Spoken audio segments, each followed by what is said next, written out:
তোমার কি আশা ছিল? মাধ্যমিক ক্লাস 10-এ যখন পড়াশোনা শুরু করি তখন থেকেই আশা ছিল একটা মেধা তালিকায় যাতে নাম ওঠে।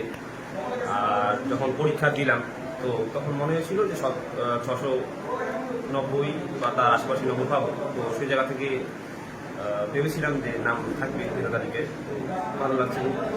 আচ্ছা, ছাত্রদের এখন কী নিয়ে পড়াশোনা করতে সেটা তাদের ব্যক্তিগত পছন্দ। আমি যেমন কোনো নির্দিষ্ট ফিল্ডে ছিল সেরকম না, থাকার সময় যেটা পেতাম সেই সময় পড়াশোনা করতাম। আর যখন যে সাবজেক্টটা মনে হতো পড়ার প্রয়োজন করতাম 3-6 ঘন্টার মতো। তুমি ভবিষ্যৎ স্পেস সায়েন্স হতে চাই।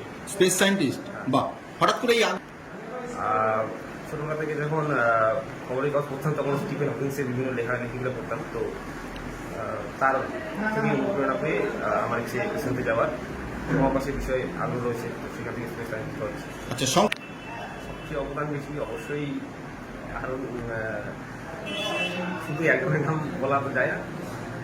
বাবা মা তো সবসময় চেষ্টা করে গেছে বিভিন্নভাবে সাহায্য করার, আর গৃহ শিক্ষকরা স্কুলের শিক্ষকরাও সবসময় আমাকে সাহায্য করেছে। যে আমাদের বিদ্যালয় থেকে প্রতি বছরের ন্যায় এবছরও র্যাঙ্ক করেছে রৌশন, হোদা এবং আশিক ইকবাল। এরা দুজনেই ভীষণ প্রতিযোগী ছিল একজন আর একজনের সাথে। টেস্টে, মাধ্যমিক পরীক্ষার টেস্টে এরা দুজনেই সমান নম্বর পেয়ে যৌথভাবে প্রথম হয়েছিল। আমরা ভেবেছিলাম এরা দুজনেই র্যাঙ্ক করবে, কিন্তু আমরা একটু আশাহত হয়েছি যে রৌশন, হোদা র্যাঙ্ক করতে পারেনি, কিন্তু আশিক ইকবাল আমাদের আশা রেখেছে এবং সে সারা পশ্চিমবঙ্গে 7ম স্থান অধিকার করেছে।